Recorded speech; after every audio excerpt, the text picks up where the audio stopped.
कुछ लोग कहते हैं, जैसे मेरे कॉलेज के दोस्त थे, वो कहते हैं I am spiritual but not religious. तो आध्यात्म और धर्म में क्या अंतर है? मुझे लगता है ये थोड़ा अज्ञानता का मतलब है कि मन सोची नहीं होत है और प्रभु सोची तत्काल। हम सोचें आकाश को प्रभु पठवई पाताल। जो आप सोचते हैं वो नहीं होता, होता वो है जैसे आपके कर्म होते। जैसे आजकल आप सुनते हैं कि एंजाइटी है, डिप्रेशन है, इसका बच्चे को ये हो गया, ये पहले कभी हमने सुने नहीं थे। ये 15-20 साल में हमने ये चीज़ें सुनी कि एंजाइटी, डिप्रेशन या ओवर थिंकिंग। इसके लिए क्या उचित है, जो ध्यान कैसे करना चाहिए, जो अपना समय निकाल के लोग इसे दे सकें? सवाल छोटा है, जवाब इसका बहुत बड़ा है। एक्चुअली ये भ्रम है। एंजाइटी, डिप्रेशन, अमाद, प्रमाद, अवसाद जिसको हिंदी में कहते हैं, ये सब होता ही नहीं है। जो अंधेरे को चीर कर देख सकता है, प्रकाश है आगे, वही तो जीतता है, वही तो आना स्वाभाविक है। ये कोई अवसाद नहीं है, कुछ डिप्रेशन होता नहीं है। ये सब आपका भ्रम है और वो शब्द है जिससे आपकी क्षति होती है। जब ज्यादा परेशान हो उस समय आप अपने लिप्स को थोड़ा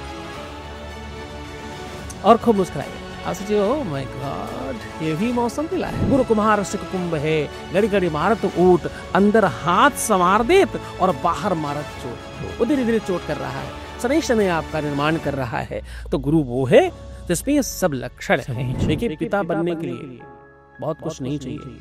मैं बहुत अपने शब्दों को संभाल कर कह रहा हूँ। पिता बनने के लिए जीवन में एक बार शारीरिक संबंध बनाने मात्र से एक पुरुष पिता बन जाता है, लेकिन माता बनने के लिए बाप रे बड़ी मुश्किल है। 9 महीने उसको उस संघर्ष से रहना पड़ेगा। फिर मातृत्व सुख प्राप्त करते समय अपने प्राणों की आहुति देनी पड़ेगी, उस दांव पर लगाना पड़ेगा कि जीवन बचेगा कि नहीं बच्चे को जन्म देते समय। और उसके बाद भी उसको सही स्तर तक, आयु तक पहुंचाने के लिए पूरा परिश्रम लगाना है, अपना पूरी क्षमता लगा देनी है। लेकिन बड़ा दुख होता है जब हमारे जो बच्चे हैं, अगर हम उनसे कभी पूछते हैं तो उन्हें सनातन के बारे में कुछ पता ही नहीं है। आपने उसके नींव में, उसकी जड़ों में वो डाला ही नहीं और आप बड़े प्रसन्न हुए उस नींव को बड़े होते हुए। जिस वृक्ष को आपने लगाया है, बड़े होते हुए देखकर आप प्रसन्न हुए हैं, तो फिर तो आप प्रसाद चढ़ाइए अगर बच्चे आपके सनातन नहीं जानते। गुरुजी नमस्कार। मेरे कुछ दोस्त हैं जिनके साथ मैं हमेशा प्लान बनाता हूं कि कभी हम चलते हैं कहीं दर्शन करने के लिए या फिर कभी, तो वो हमेशा इस बात को करते कि अरे जब भगवान जी बुलाएंगे तब जाएंगे। वहीं उनको मैं बोलूं कि चलो पार्टी करने चलते हैं तो वो तुरंत बोलेंगे हाँ चलो तैयार हो जाएंगे। लेकिन उनको समझाइएगा कि भगवान ने अगर बुला लिया तो कहीं और जाना पड़ सकता है। तो भगवान नहीं बुलाए उससे पहले तुम चले जाओ। भगवान तो बुलाता है तो फिर अपने पास ही बुला लेता है ना। इसी दौड़ में लगे कि और कैसे कमाए, और कैसा बड़ा आदमी बने, इसी चीज में। और आजकल इस चक्कर में हार्ट अटैक्स अगर आप देखो तो यंग एज में कितने ज्यादा बढ़ते जा रहे हैं। आपको जानकर आश्चर्य होगा कि हार्ट अटैक जैसी कोई चीज होती ही नहीं है दुनिया में। ये सब भ्रम फैलाया गया है। हार्ट का अटैक आता ही नहीं है, ये सब भ्रम, 100% भ्रम है।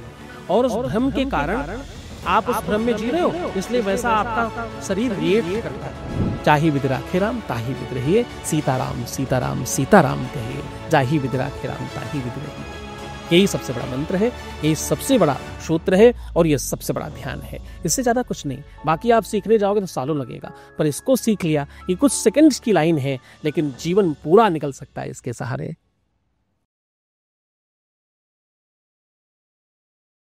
जय सिया राम। पहले तो आज हमारे साथ एक ऐसी शख्सियत है जिसे किसी इंट्रोडक्शन की जरूरत नहीं है, जो आज हमारे बीच में है, जो आज एक लखनऊ की गली से निकले हुए शिष्य है, जिन्होंने काशी विश्वविद्यालय से स्नातक करी, फिर परा स्नातक भी संस्कृत में वहां से करी, फिर पीएचडी करी और वहां से एक जगत गुरु बनने का मार्गदर्शक जो मिला और जो वहां तक पहचान मिली। हमारे बीच में आज जगत गुरु सतीश आचार्य जी।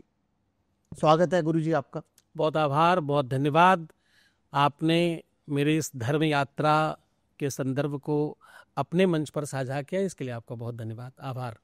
गुरुजी, क्योंकि कर्म अलग है, धर्म अलग है, मैं हमेशा ये मानता हूँ, तो मैंने भी अपने कर्म और बिजनेस से रिलेटेड कुछ पल अपने धर्म की तरफ, स्पिरिचुअलिटी की तरफ देना शुरू करा है।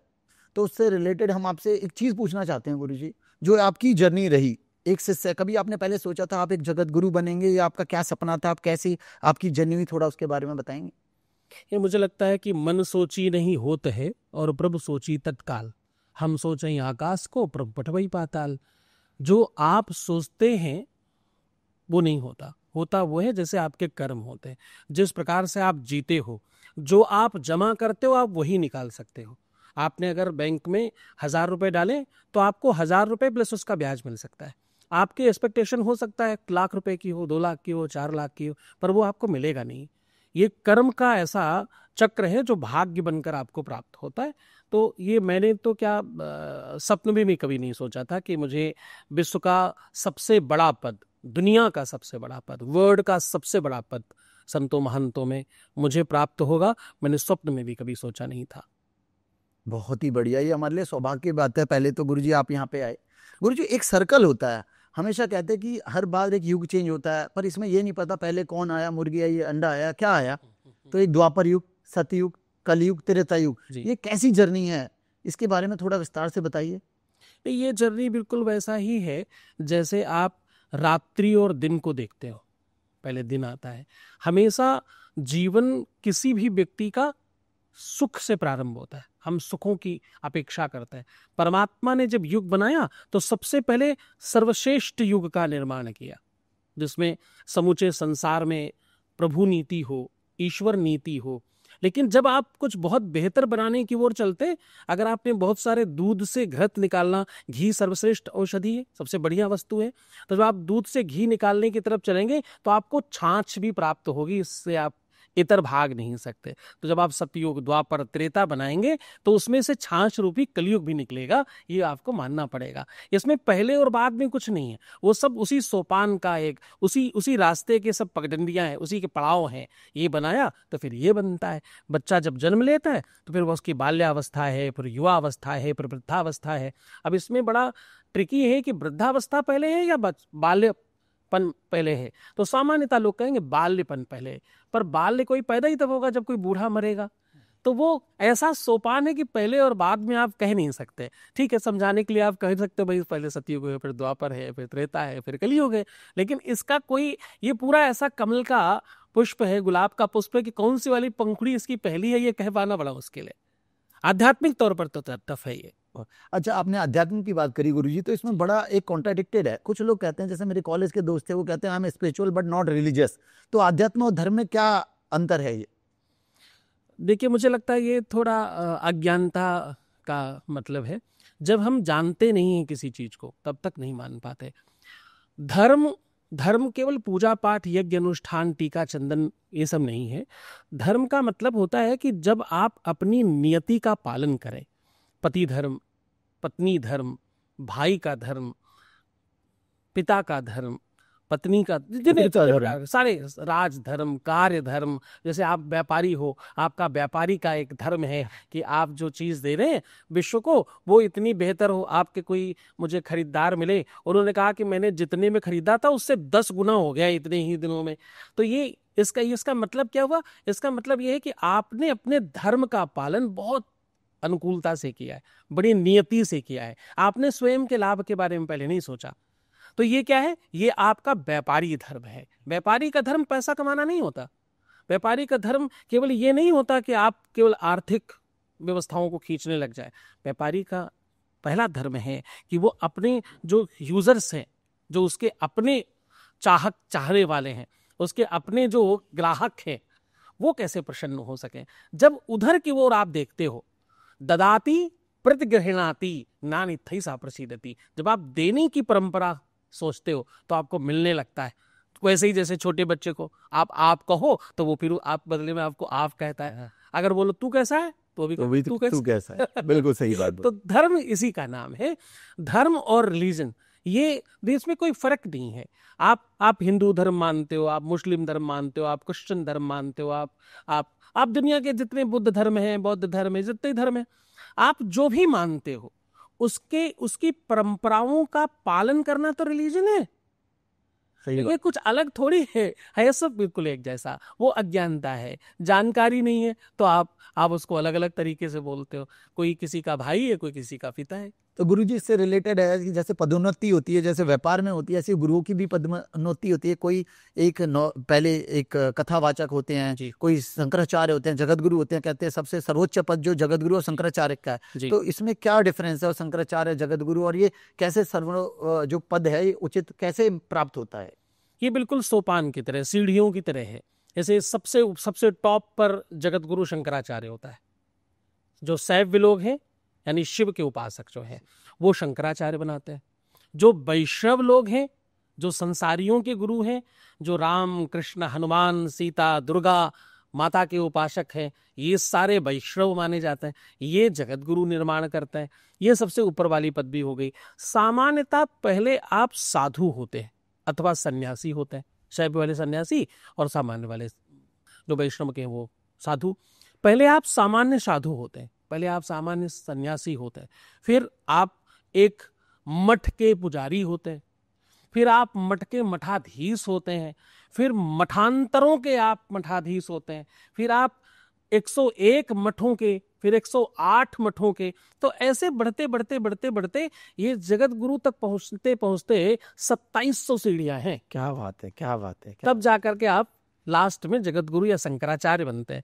आप मंडलेश्वर, महामंडलेश्वर, द्वाराचार, चतुर्द्वाराचार, बहुत सारे, मतलब वो चढ़ते चढ़ते चढ़ते चढ़ते आप अंत में पहुंचते, तब जाकर के आप, तो ये सीढ़ी है। ये सब ईश्वर की कृपा, आपकी शिक्षा, आपका अध्यात्म, आपकी एनर्जी, आपकी तपस्या, ये सब लगता है।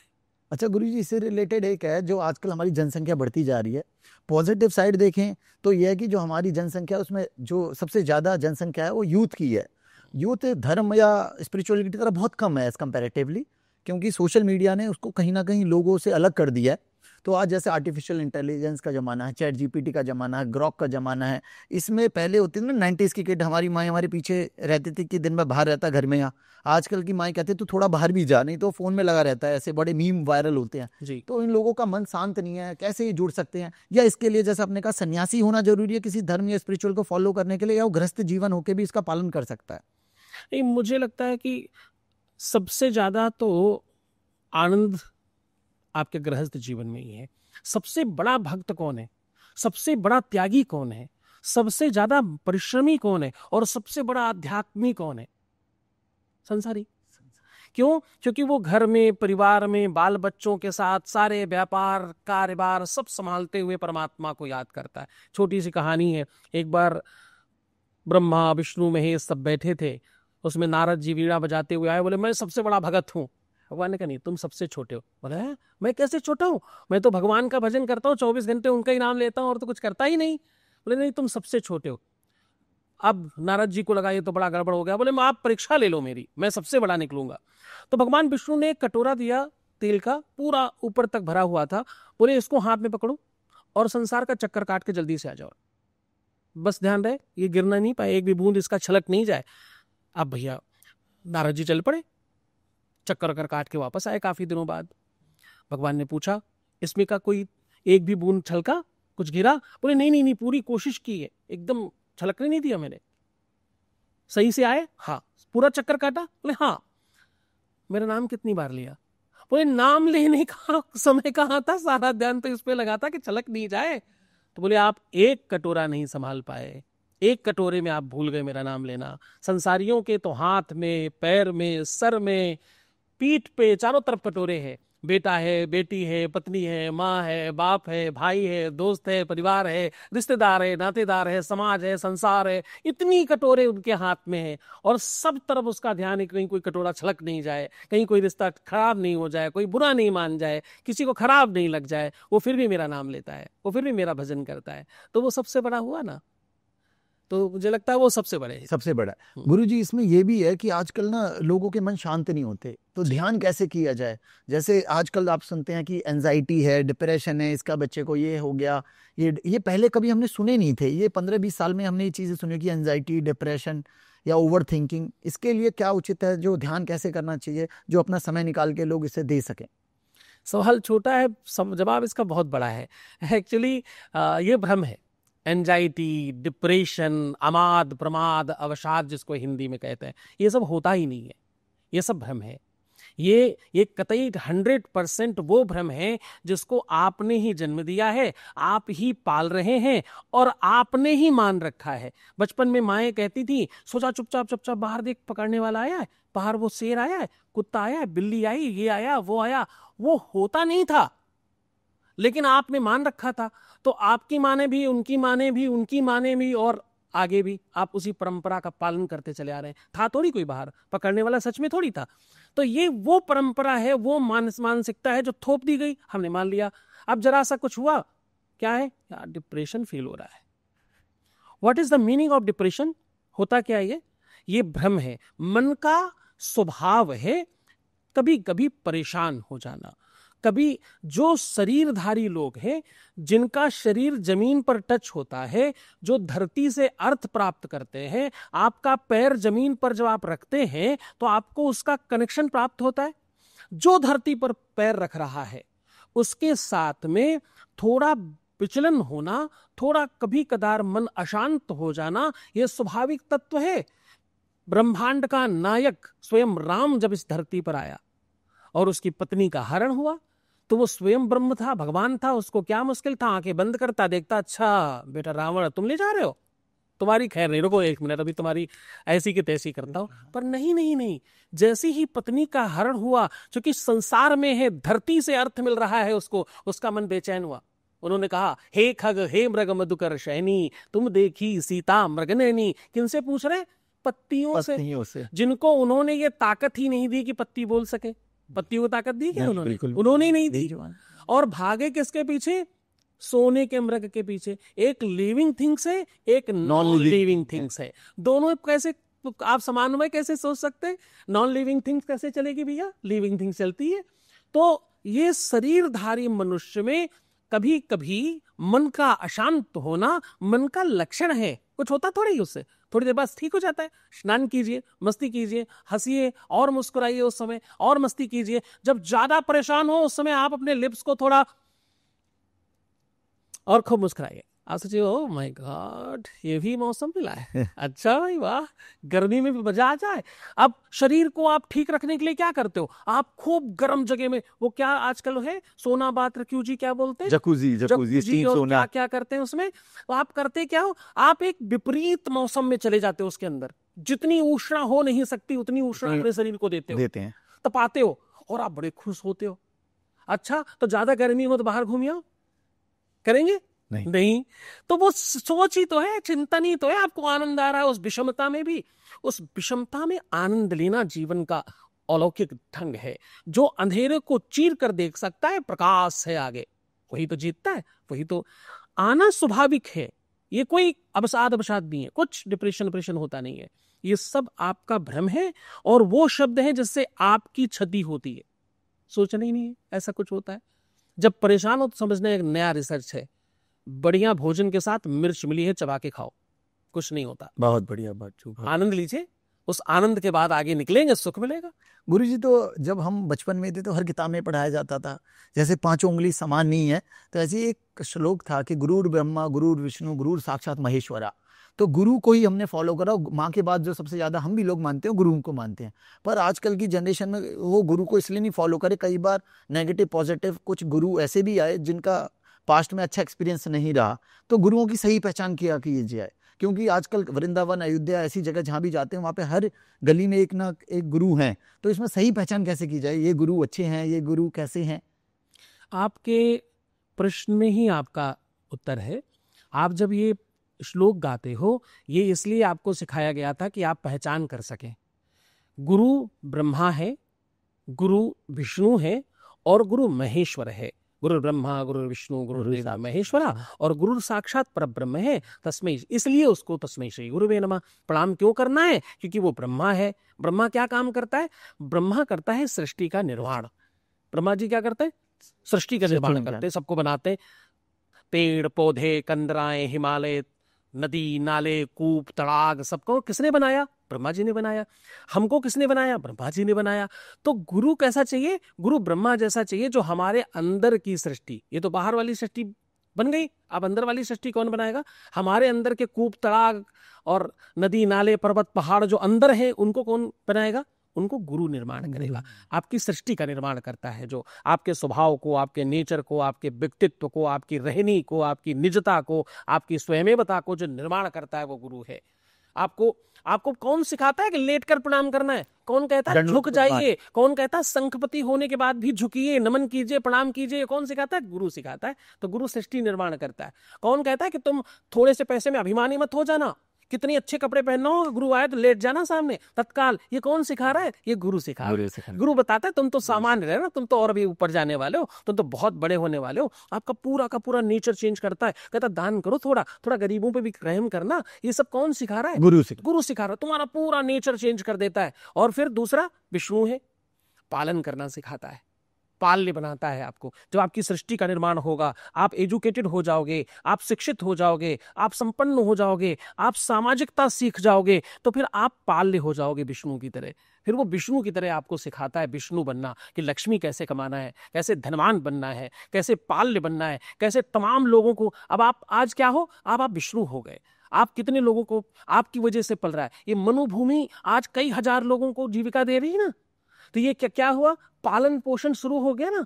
तो ये गुरु की कृपा है, आप विष्णु स्वरूप में वहां तक पहुंचे। अब तीसरे लेवल पे क्या है? गुरुदेवो महेश्वरा। महेश्वर क्या करते हैं? संहार करते हैं। सृष्टि का संहार करना महेश्वर का काम है। अब वो क्या करना है? तुम्हारा क्रोध, गुस्सा नहीं करना। गुरुजी कहते गुस्सा नहीं करना। गुरुजी ने सिखाया ना, गुस्सा नहीं करना, क्रोध नहीं करना, हिंसा, किसी को मारो मत। अरे ठीक है, माफ कर दोगे, क्षमा करो, थोड़ा कोई बात नहीं, क्षमा करने वाला बड़ा, क्षमा करो, वो सब बड़ा हो जाता है। तो गुरुजी ने सिखा दिया ना, हिंसा, असत्य, मद, मोह, लोभ, काम, क्रोध, ये 7 चीजें नहीं करना, गुरुजी ने सिखा दी। तो अब आप क्या हुए? अब आपने ये सब नहीं किया तो आपका व्यक्तित्व और बड़ा हो गया। जितना भारी इंसान, जितना बड़ा व्यक्ति, उतना गुरु। जितने पेड़ में फल लगे वो उतना झुक गया, उतना फलदार हो गया। समाज में और एक्सेप्टेंस बढ़ गई उसके लिए और लोगों के दिल में प्यार बढ़ गया। अब आप क्रोध नहीं करते, गुस्सा नहीं करते, सबको अपना बनाते हैं। सारे के सारे लोग आपको इतना स्नेह प्रेम करते हैं, सब गले लगाना चाहते हैं, सब आपको बढ़ाना चाहते हैं। ये किसने सिखाया? गुरु ने सिखाया। अब ये तीनों चीजें सिखाने वाला जो मिलेगा वही है साक्षात परब्रह्म। उसको नमन करना है, सबको नमन नहीं करना। हर किसी को थोड़े थोड़ी गुरुजी बोलना है। गुरुजी उसको बोलना है जिसमें ये 3 प्रकार के लक्षण पाए जाते हो।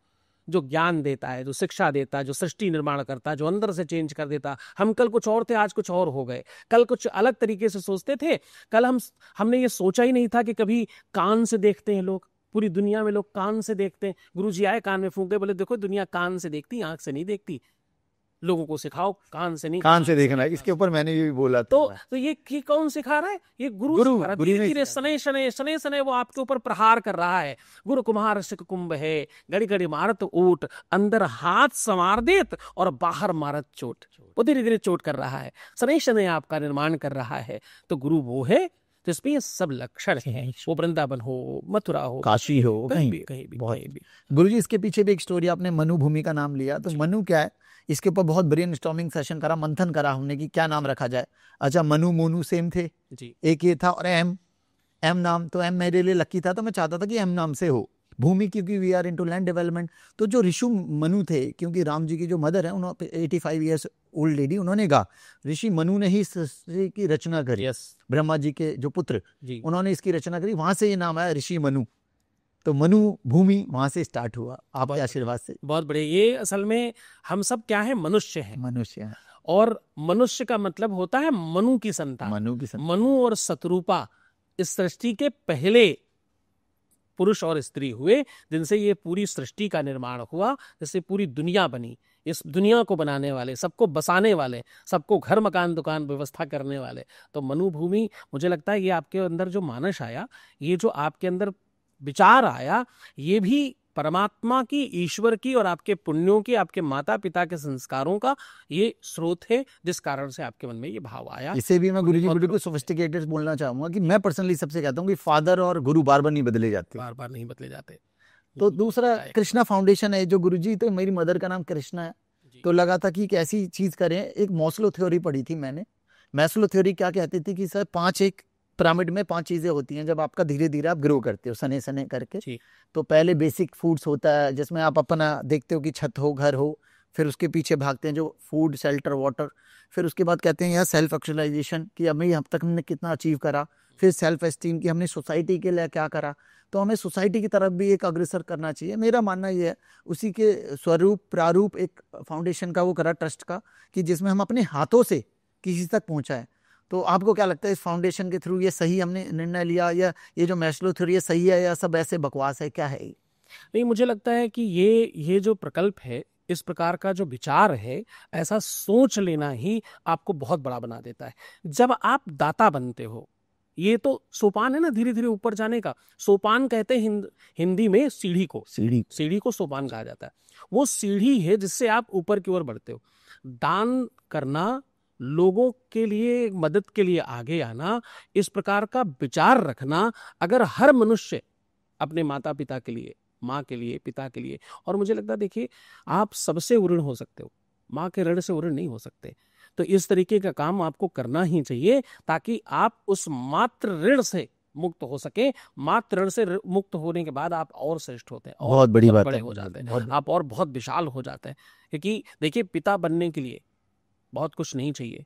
मैं बहुत अपने शब्दों को संभाल कर कह रहा हूँ। पिता बनने के लिए जीवन में एक बार शारीरिक संबंध बनाने मात्र से एक पुरुष पिता बन जाता है, लेकिन माता बनने के लिए बाप रे बड़ी मुश्किल है। 9 महीने उसको उस संघर्ष में रहना पड़ेगा। फिर मातृत्व सुख प्राप्त करते समय अपने प्राणों की आहुति देनी पड़ेगी, उस दांव पर लगाना पड़ेगा कि जीवन बचेगा कि नहीं बच्चे को जन्म देते समय। और उसके बाद भी उसको सही स्तर तक, आयु तक पहुंचाने के लिए पूरा पूरा दम परिश्रम लगाना है, अपना पूरी क्षमता लगा देनी है उसको उस स्तर तक पहुंचाने के लिए। अपने से ज़्यादा उसको समझना है। माता बनना बहुत सामान्य नहीं है। बायोलॉजिकल बहुत सारे चेंजेज आते हैं, उसके बाद बहुत बहुत डेंट आता है जीवन में और शरीर में। माता बनना बहुत बहुत मुश्किल काम और बड़ा तप है। ये पुरुष नहीं कर सकते, ये स्त्रियां ही कर सकती है। तो मुझे लगता है एक बार पिता का तो ठीक है, पिता भी पूज्य है, अभी भगवान ने शक्ति ये माताओं को ही दी है, लेकिन माँ के नाम पर कुछ किया जा सके तो इससे अच्छा कुछ नहीं है। धन्यवाद गुरु जी। गुरु जी एक चीज ये पूछनी थी, जैसे हमारे आप गुरु हैं, आपके भी कोई गुरु हैं जैसे महर्षि गुरु जो आप बताते, तो उन जब सोशल मीडिया नहीं था, जब ना हाथों में लोगों के फोन था, और महर्षि जी ने पूरे विश्व में अपने इतनी जाके प्रचार करा, प्रसार करा, वो क्या कथा है? थोड़ी महर्षि जी के बारे में बताइए, और कैसे आप जुड़े उनसे, फिर क्या क्या रहा, वो थोड़ी सी जर्नी बताइए। ये बहुत अलौकिक है। मेरे जीवन में प्रारंभिक स्तर पे अर्थ का बड़ा अभाव था, और मेरे पास पैसे नहीं थे, अर्थ मतलब पैसा नहीं था। तो लेकिन पढ़ने की इच्छा बहुत प्रबल थी कि पढ़ना है, मुझे एजुकेट होना है, पढ़ाई ज़रूरी है, इसके बगैर कुछ नहीं होगा। तो मुफ्त पढ़ाई कहाँ मिल सकती, उसकी मैंने सर्च आउट करना प्रारंभ किया। एक काल के बाद, एक समय के बाद मुझे और पढ़ना है, मुझे और कुछ करना है। उसमें मुझे महर्षि जी से जोड़ा। यद्यपि मैंने जैसे तैसे करके काशी विश्वविद्यालय से पढ़ाई करी, PhD करी। फिर मेरा संसर्ग बहुत बालकाल में पूज्य महर्षि महेश योगी जी से हुआ। उन्होंने मेरी सारी पढ़ाई का खर्च उठाया, पूरी व्यवस्था करी, और मेरी ही नहीं लाखों लोगों की, लाखों 17-18 लाख लोगों को पढ़ाकर तैयार किया। वेद पढ़ाया, संस्कृति पढ़ाई। ये ऐसे ऋषि हुए इस देश में जिन्होंने समूचे विश्व को मानो अपने हाथ में और गोद में ले लिया। ईश्वर जैसा व्यक्ति अगर कोई हुआ है इस सदी में, तो मुझे लगता है वो पूज्यपाद महर्षि महेश योगी। इतने आयाम, इतने प्रकल्प, इतने विकल्प तैयार किए जो सोच पाना असंभव है। मतलब आपको सुबह कल 400-500 करोड़ की आवश्यकता है, पूज्य महर्षि महेश योगी जी ने मतलब रात न किसी से मांगते, न किसी से पूछने जाते, न किसी से बात करते, उसके बावजूद प्रातः आपको उतने पैसे दे देते। तो वो लक्ष्मी सिद्ध व्यक्ति, ज्ञान सिद्ध व्यक्ति और परमात्मा सिद्ध व्यक्ति थे। नोट चलाई उन्होंने, करेंसी चलाई, और समूची दुनिया को शिष्य बना लिया। साहब आज तो आपके पास सोशल मीडिया है, आप आराम से फैला सकते हो। उस समय तो ऐसा कोई व्यवस्था ही नहीं थी दुनिया में। मतलब बहुत गिने चुने वो टेलीविजन थे जिसमें लोग थोड़ा बहुत आकर के अपनी बात कह सकते थे। इंडिया का पहला टेलीविजन दूरदर्शन के बाद उन्होंने अपना स्टार्ट किया, जिसका नाम महर्षि टीवी था। महर्षि टीवी। उन्होंने अपनी खुद की करेंसी बनाई जिसका नाम राममुद्रा है। उन्होंने दुनिया में सबसे पहले सोलर के बारे में लोगों को जगाया, और सोलर प्लांट उस समय लगा दिया जिसमें लोग सोलर को समझते भी नहीं। उनकी सोच 100 साल आगे की। हाँ जी, मतलब ट्रैक्टर यहाँ बहुत कम हुआ करते थे, तो उन्होंने खुद की एक ट्रैक्टर की कंपनी स्टार्ट की हर्षा नाम से, जो उन्होंने पूरे देश से बाहर विदेशों तक में लोगों को ले गए और मुफ्त में ट्रैक्टर बांटे ताकि खेती हो और उर्वरकता बढ़े। मुझे मेरे दोस्त ने बताया राममुद्रा विदेशों में, कुछ देशों में ये चलती भी है, लीगल टेंडर है। लीगल राममुद्रा लीगल टेंडर है। पहले तो ये 190 देशों में थी, पर अभी भी बहुत सारे देशों में, यूरोप में, अमेरिका, लंदन, कनाडा, ऑस्ट्रेलिया में ये लीगल टेंडर है। अमेरिका में तो एक सिटी है पूरी वैदिक सिटी महर्षि जी की, महर्षि वैदिक सिटी बोलते हैं उसको। वहाँ तो 100% यही मान्यता है, राममुद्रा इसी करेंसी से लेन देन होता है, दूसरी कोई करेंसी छूते ही नहीं है। मैं उसे एक बार देखना चाहूंगा आपके थ्रू। बिल्कुल, मेरे पास है वैसे, मैं आपको दिखाऊंगा, आप जब भी चाहें मैं उसको लेके रखता हूँ। पहले की सरकारों में तो इसको यहाँ रखना लीगल नहीं था, इंडिया छोड़ के बाकी सब जगह लीगल है, आप सोचिए। और राम मुद्रा है, और उसकी औकात $10 से लेके $17 तक की उसकी वैल्यू है। क्या बात मतलब छोटी वैल्यू नहीं है, बड़ी वैल्यू है, बड़ी बड़ी वैल्यू की करेंसी है। ऐसी करेंसी हो करके भी हमारा वो गौरव नहीं बन पाया, हम रखे नहीं, तो हमने तो अब रख लिया है, मेरे पास रखी है। आप जब कहेंगे तो मैं आपको जरूर दिखाऊंगा। तो गुरुजी आज आपको जब मैंने बताया कि आज हमारे पास बहुत हमारा वो है भाग्य की जगत गुरु जी आ रहे हैं कृष्णा फाउंडेशन जी के लिए, तो इसमें हमारे श्रोता आए, ये कुछ दूर से, कुछ पास से, कुछ अपनी फैमिली का पार्ट हैं, जी तो ये सब भी आए, इनके अपने कुछ प्रश्न हैं, अगर जो आप अनुमति देंगे तो ये भी आपसे कुछ ना कुछ पूछना चाहते हैं। और मज़े की बात क्या है, जब मैंने गुरु जी से पूछा कि कोई क्वेश्चन लिखना है, पढ़ना है, कहीं कुछ कह रहे नहीं, जितने भी ये क्वेश्चन आंसर हो रहे हैं हृदय से लिए जा रहे हैं, ये कोई बनावटी क्वेश्चन, ये जो मन में जो बात है वो है। और एक गुरु की ही यही परंपरा है कि उन्हें तभी गुरु कहा जाता है जब उन्हें सर्वज्ञानी कहा जाता है, उन्हें हर चीज़ का ज्ञान है, हिंदी, इंग्लिश, संस्कृत सबका ज्ञान है। गुरु जी, जब श्रोता जाने से पहले मैं एक चीज़ पूछूंगा, मन में एक भाव है कि किसी से मैं मिला, कोई कहता कि भौतिक ज़रूरतों को त्याग कर दो तभी आपको प्राप्ति होगी मोक्ष की, या गुरु जी के दर्शन होंगे, भगवान के दर्शन होंगे। पर हम जो पूरा पढ़ते लिखते हैं, मेहनत करते हैं, गृहस्थ जीवन बिताते हैं, तो भौतिक सुखों का क्यों ना आनंद लिया जाए और उसके साथ साथ कुछ धर्म के साथ भी जुड़ा जाए, तो इसमें क्या गलत है?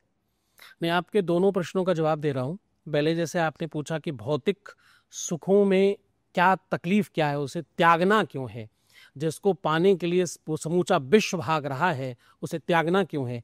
और सारे सुख लक्ष्मी से आते हैं, और लक्ष्मी तो हमारे यहाँ भगवान है। लोग कहते हैं ना कि पैसा सब कुछ है पर भगवान नहीं है। भगवान ही है, भगवान ही है, 100% भगवान है भैया। हमारे तो आरती होती, पूजा होती लक्ष्मी जी की, साल में हम गणेश लक्ष्मी की पूजा करते हैं, और लक्ष्मी के बगैर तो कुछ नहीं होता। उनकी आरती में कहते हैं ना, तुम बिन यज्ञ न होता, वस्त्र न हो पाता, खान पान का वैभव सब तुमसे आता, जय लक्ष्मी माता। उनसे ही सब कुछ चलता है। मुझे लगता है कि कहीं ना कहीं ये अज्ञानता और कुप्रचार है, जिससे लोग ये कहते हैं कि भौतिकवाद अध्यात्म में बाधा है। अध्यात्म में भौतिकवाद बाधा नहीं है। भौतिकवाद जब आपके दिमाग पर चढ़ जाए तो बाधा है। मेरे पास बहुत पैसे हैं, एक्सट्रीम हो जाए जब जा रहा है, भगवान क्या होता है, जब आप उस माया में मदान्ध हो जाए तो वो बाधा है, बाधा है। लेकिन अगर वो माया साधन है तो साधना के लिए साधन तो चाहिए। यज्ञ की पत्नी का नाम दक्षिणा है, बिना पैसे के दक्षिणा के तो यज्ञ नहीं होते, पूजा नहीं होता। भौतिक संसाधनों को सही मार्ग में लगाए रखना भी एक अध्यात्म और धर्म है, इसके बगैर कुछ नहीं होता। जो आपकी निजी परंपराओं का निर्वाहन करते हुए जो लोग धर्म करते हैं, तभी वो धर्म का पालन कर सकते हैं और तभी वो धर्मनिष्ठ हो सकता है। धर्म उसके बगैर चल नहीं सकता। दूसरा, आपने कहा ये सब प्रश्न करना चाहते हैं, मेरी बड़ी प्रबल इच्छा है इस बात के लिए।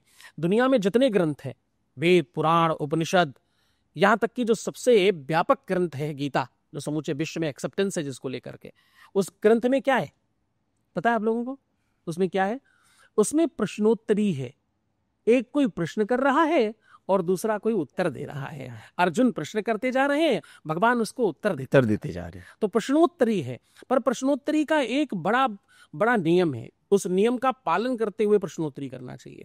प्रश्नोत्तरी में 99.9% लोग वो प्रश्न करते हैं जिसका संबंध उनसे होता नहीं है। ये प्रश्नोत्तरी कभी काम नहीं करती, पहला।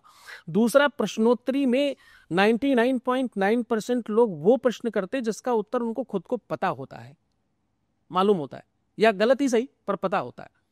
बस वहीं से प्रश्नोत्तरी की दिशा खराब हो जाती है। आपको जो पता है वो पूरा सत्य होगा कि नहीं होगा ये आपको मालूम नहीं है, उससे इतर भी हो सकता है। तो प्रश्नोत्तरी का एक ही सूत्र है कि पूछने वाले को हमेशा गुरु मानकर, भगवान मानकर सुनो, जो कहा जाए उसका पालन करो। आपके जीवन में प्रश्नोत्तरी से ज्यादा प्रभाव किसी चीज का पड़ ही नहीं सकता, इससे बड़ा कुछ नहीं है। क्यों? क्योंकि गीता का ज्ञान भगवान ने अर्जुन को दिया, युधिष्ठिर को दिया, दुर्योधन को दिया और गंगापुत्र भीष्म को दिया, पर मिला सिर्फ और सिर्फ अर्जुन को, बाकियों को मिला ही नहीं। क्यों? क्योंकि कोई सोचता है ये तो मेरे मामा का लड़का, कोई बुआ का लड़का, कोई फलाना, कोई दुमा का। लेकिन अर्जुन क्या कहते? अर्जुन कहते शिष्यस्ते हम साधुनाम त्वाम प्रपन्नाम, तुम मेरे गुरु जी हो, मैं तुम्हारा चेला जी हूं, बस यही मेरा संबंध है, इसलिए उसको मिल गया। तो आप ये सोच कर प्रश्न करें, आपको इसका लाभ भी मिलेगा। तो कौन सा क्वेश्चन पहले आना चाहिए बताइए? प्रश्न जो आपसे रिलेटेड हो आप बताइए अपनी चॉइस से। हाँ, गुरुजी, सबसे पहले आपको प्रणाम। जी। आजकल मैं अपने जीवन से ही बोलती हूँ, मेरे पास सब चीज़ है, कार्य भी अच्छा चल रहा है, फैमिली अच्छी है, फ्रीडम भी है, सब चीज़ है, बट कहीं ना कहीं मतलब मन शांत नहीं होता, मतलब एक खुशी नहीं हो जाती। आज खुश हूँ तो कल के दिन मैं दुख हो जाती हूँ, मतलब ट्विस्ट एंड टर्न, एक घंटे बाद चाहे, पता नहीं क्यों। सब चीज़ है, कोई प्रॉब्लम नहीं, कुछ नहीं, सब चीज़ सेटल है, कुछ दिक्कत नहीं है, फिर भी ना अंदर से मतलब नॉट हैप्पी वाला है, इमोशंस कहीं ना कहीं ख़त्म हो रहे हैं। और बस यही है। तो ऐसा क्यों, और क्या बताना, क्या आप कुछ समझाना चाहते हो या फिर क्या करूं? बहुत बढ़िया प्रश्न है बेटा। और एक और चीज़ था, लोग कहेंगे मंदिर जाओ, मैं मंदिर भी जाती हूँ, मेरे को शांति भी मिलती है, हर मंगलवार में मैं हनुमान जी के मंदिर जाती हूँ। जी। और कहीं ना कहीं शिव जी का क्या कहते हैं मैं सुनते रहती हूँ। सुबह उठते हुए मैं कोई चटक वटक गाने नहीं सुनती, ना इंग्लिश ना हिंदी, मैं हमेशा शिव जी को सुनती हूँ। बट ऐसा क्यों, मुझे समझ नहीं आ रहा। सब चीज़ सही है, फिर भी अंदर से खुश नहीं है, मन शांत नहीं है। हाँ मन शांत नहीं है। सब चीज़ कर सकते हैं, ऐसे कोई कमी नहीं है, कोई रोक टोक नहीं है किसी भी चीज़ के लिए, फिर भी। मुझे लगता है कि आपने जो प्रश्न किया है, मैं सबसे पहले आपको धन्यवाद देता हूं कि आपने जो प्रश्न किया, इससे बहुत सारे लोगों को, तमाम लोगों को इससे लाभ मिलेगा। तमाम को मतलब मैं कहूं तो 99% लोगों को इसका लाभ मिलेगा।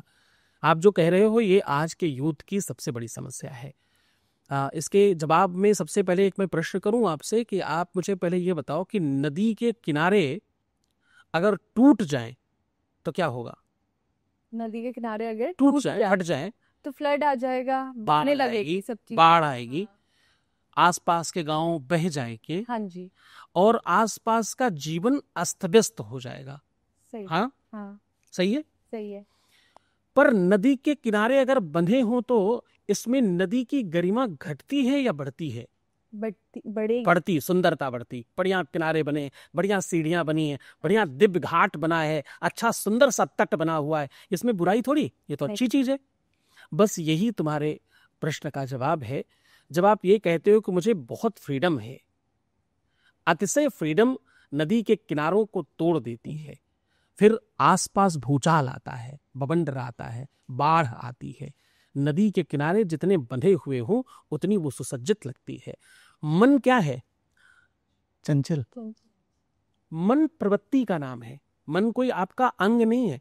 आपके पूरे शरीर में मैं कहूं कि आपकी आंखें कहाँ हैं तो आप टच करके बता सकती हो। मैं आपको बोलूं कि आपके पैर कहाँ, तो आप टच करके बता सकती हो। सर, हाथ, पैर, नाक, मुंह, पेट सब टच कर सकते हो। यहां तक कि दिमाग को बोलूं तो भी आप टच करके बताओगे इधर है। लेकिन मैं आपको बोलूं आपका मन कहाँ है, विचलित है, तो आप टच करके नहीं बता सकते किधर है आपके शरीर में। शरीर में कहाँ पे मन है बताओ? हाँ नहीं है। क्योंकि मन कोई अंग नहीं है, मन एक अवस्था है, मन एक एक चिंतन है। दिमाग, अब देखो इंग्लिश और हिंदी में यही फर्क है। इंग्लिश के पास इसका जवाब ही नहीं है, हिंदी में इसका जवाब है। ब्रेन की एक अवस्था का नाम, एक विचार का नाम मन है, और मन के अंदर एक गर्भ है, एक एक जगह है जिसमें कुछ रख सकते हैं, और वो इतना गजब है कि उसमें जितने रखते जाओ। आपने मान लो आज 10 रुपए रखे, 10 की जगह थी, आपने 10 रख दिए, कल 20 की जगह बन जाएगी। कल आपने 20 रखे, परसों 40 की जगह बन जाएगी।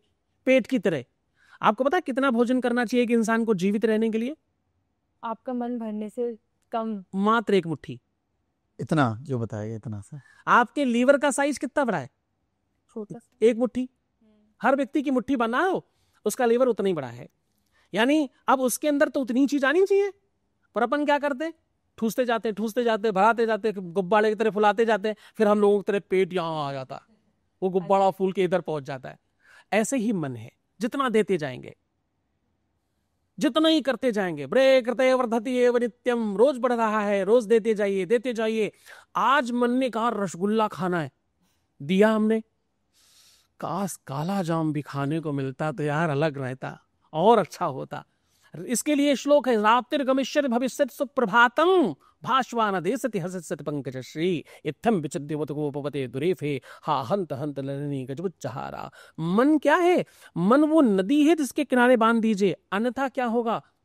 सब बह जाएगा, सब बर्बाद हो जाएगा। और बर्बादी कहाँ से आएगी? बेचैनी, अशांति, अमाद, प्रमाद, अवसाद, डिप्रेशन, ये जितनी भी चीजें हैं वो उसी मन के किनारे टूटने का प्रभाव है, बस और कुछ नहीं है। मन को जितना संतुलित रखा जाए, जितनी संतुलित चीजें दी जाए, वो फ्रीडम जो आप कहेगा ही ना कि फ्रीडम भी बहुत है, उस फ्रीडम को कम कीजिए। बस उसके बाद अपने आप सब। फ्रीडम का मतलब केवल एक ही दिशा में नहीं है, उसको चाल चरित्र से मत जोड़ना। फ्रीडम का मतलब खान पान घूम, जो मन कहे वो हम कर रहे हैं, तो मन बेकाबू हो रहा है। घोड़े को खुला छोड़ दीजिए, वो कभी भी लगाम लगाने नहीं देगा। कभी भी किसी को मुफ्त छोड़ दीजिए, वो कभी भी अंकुश में आएगा नहीं। किसी भी पेड़ को आप ऐसे ही लगा दीजिए, उसकी सुंदरता समाप्त हो जाएगी। उसको काटते पीटते रहिए समय समय पर, उसकी सुंदरता बरकरार रहेगी। मन में क्या होता है? मन पहले कभी मांगता है यार बस हाई स्कूल अच्छे नंबर से पास हो जाए और कुछ नहीं चाहिए। उसके बाद इंटर तो होना ही चाहिए, इसके पहले कहाँ काम बनेगा। बढ़िया सी नौकरी लग जाए, अच्छी सी शादी हो जाए, पहली संतान सिर्फ लड़का ही हो जाए, अब लड़का भी पढ़ जाए, अब लड़के की भी शादी हो जाए, अब इसकी भी नौकरी बढ़िया लग जाए, अब इसके बेटा हो जाए, तो फिर और क्या चाहिए। अब पोता तो हो गया, पोता पढ़ने लगे, ये पढ़ता नहीं, बस यही संकट है जीवन में, कभी खत्म नहीं होगा। ये बिल्कुल उतना है, काटते जाओ काटते जाओ काटते जाओ काटते जाओ, बढ़ता जाएगा। जितना आज काटोगे कल उससे डबल मिलेगा। तो इसमें सिर्फ एक ही जवाब है। मंदिर कहाँ है जहां आप जाती हो? एक्सेल के पास ही है। मंदिर कहीं नहीं है दुनिया में, वो भवन है एक। मंदिर तुम्हारे अपने अंदर है, जहां भगवान रहता है। हाँ। आत्मा में ही परमात्मा है। अब भगवान का घर कहाँ है? आत्मा के अंदर, तुम्हारे अपने अंदर। वहां तुम जा सकती हो क्या? वहां जाया करो। वहां जब जाओगे तब असली शांति मिलेगी। किसी मकान में, किसी भवन में, किसी किसी किसी वो जो आप भूखंड बना लेते हो, उसमें जाने से कोई शांति नहीं। वो भी तुम्हारे मन की एक अवस्था है, तुमने सोच रखा है। सोचा सोचा सोचा बाहर डॉगी आया है, तो वो विचार है। एक मंदिर जाएंगे तो शांति मिलेगी। आज सूट उट पहन कर, टीका वीका लगा कर को बढ़िया से स्नान करके शुद्ध होकर के मंदिर गए, हमें शांति मिल गई। ये शांति नहीं है। शांति अंदर जाकर है। उस वाले मंदिर में जाओगे तो शांति मिलेगी। शांति तुम्हारे जीवन में अनुशासन में है। अनुशासित जीवन जिए, इससे अच्छा कुछ नहीं। मन कर रहा आज यार संडे है, आज तो क्या करें, आज तो मस्ती करना है, आज तो नहीं सोना, आज तो देर तक सोना, जल्दी नहीं उठना। अनुशासन विहीनता है, मन निरंकुश हो गया। अब अगले संडे फिर वो वही कहेगा। संडे तो ऐसे रहता है ना, संडे तो ऐसे ही करना चाहिए ना, मन ने बोल दिया, अब आपको करना पड़ेगा। अनुशासन चाहिए। इसके लिए एक बड़ी अच्छी लाइन है, देखना इंद्रियों के न घोड़े भगे। देखना, इसे निरंकुश नहीं होने देना, वरना जीवन में बड़ी अशांति होगी। कि देखना इंद्रियों के न घोड़े भगे, इन पे हरदम ये संयम के कोड़े लगे, अपने मन को सुमार्ग बनाते चलो, कृष्ण गोविंद गोपाल गाते चलो। कृष्ण, भगवान का नाम लो और इस पर संयम के कोड़े। कौन से कोड़े लगाने घोड़े को? संयम के। संयमित रहना है। रात में मैं 6 बजे के बाद कुछ नहीं खाती। दुनिया की कोई भी चीज मिल जाए, नो वे। आई एम, मेरा सिग्नेचर है ना। मैं सुबह 4 बजे उठती हूं, yes I am, that is my signature. ये सब मेरा रहन सहन, मेरा जीवन है, मैंने निर्माण किया है। जो कुछ करना है संयमित होकर करना है। जीवन में संयम नहीं होगा, ये तो सभी करते हैं, क्या दिक्कत है इसमें? सभी करते हैं मतलब क्या? तुम भीड़ का हिस्सा हो? You are the special. तुम क्वीन हो, तुम महारानी हो अपने जीवन की। अपना साम्राज्य स्वयं निर्माण कीजिए और गर्व कीजिए इस बात पर कि मैं हूं, मैं हूं और वो मैं बनकर दिखाऊंगी। लोग मुझे देख करके चलना सीखेंगे, लोगों को देखकर अपन थोड़ी चलते हैं। ये विश्व का सबसे बड़ा प्रश्न है, इससे बड़ा प्रश्न ही नहीं है। जो आपने किया, यह दुनिया में सारे यूथ का प्रॉब्लम है। सबका मन अशांत है, सबके मन में वो दिक्कत है, सब कुछ है, बस ये नहीं है। वो जो सब कुछ है ना, वही शांति चाहिए, उधर ही रुक जाना है, आगे जाना ही नहीं है। वो जो सब कुछ है उसका आनंद लेना है। आप जब पानी पीते हो ना, पानी पीना नहीं होता, उसका आनंद लेकर देखना। अगली बार जब आप पानी पीना ना, उसको थोड़ा चबा कर, थोड़ा थोड़ा उसका स्वाद लेकर पीना। आपको लिटरली बता रहा हूँ, उस दिन आपको उसका स्वाद अलग लगेगा। जो है तुम्हारे पास उसका आनंद लीजिए, जो नहीं है उसके लिए प्रयास करेंगे, चिंता थोड़ी करते हैं, उसके लिए प्रयत्न करते हैं, विचारों से क्रांति लाते हैं। मन को अशांति से बचाना है तो भैया नदी रूपी मन के किनारों को बांध दीजिए, संयमित हो जाइए, बस यही सबसे बड़ा जवाब है। Thank you. ऋषिका, पूछो, आपका कोई मन में कोई शांति जो आपसे रिलेटेड है। मेरा सवाल ये है गुरुजी, जैसे अभी बात हो रही है कि किसी का भी मन शांत नहीं है, तो आजकल जिससे भी बात करो सबको कुछ ना कुछ परेशानी है, जॉब, शादी, या फिर जितना जो है उसमें भी खुश नहीं है कोई भी। उसे इतनी मतलब इसी दौड़ में लगे कि और कैसे कमाए और कैसा बड़ा आदमी बने, इसी चीज़ में। और आजकल इस चक्कर में हार्ट अटैक्स अगर आप देखो तो यंग एज में कितने ज़्यादा बढ़ते जा रहे हैं। एंड ऑल्सो कि लोग अगर एक जो उनका मन है कि भाई मुझे ये जॉब चाहिए या फिर मेरी जॉब चली गई, तो उसमें लोग कहते हैं कि सुसाइड एक ऑप्शन चूज कर लेते हैं। तो ये सब जो माइंडसेट हो रहा है लोगों का, इसको कैसे शांत करें, कैसे बताएं कि ये सोल्यूशन नहीं होता कि ज़िंदगी ख़त्म कर दो या फिर इतना स्ट्रेस लेके नहीं आप बड़े आदमी बन जाओगे, या कैसे मतलब अपने आप को हम वो कर सकते हैं? मुझे लगता है ना, जीवन में कंफ्यूजन और कम जानकारी सब खराब कर देती है। आपको जानकर आश्चर्य होगा कि हार्ट अटैक जैसी कोई चीज होती ही नहीं है दुनिया में। ये सब भ्रम फैलाया गया।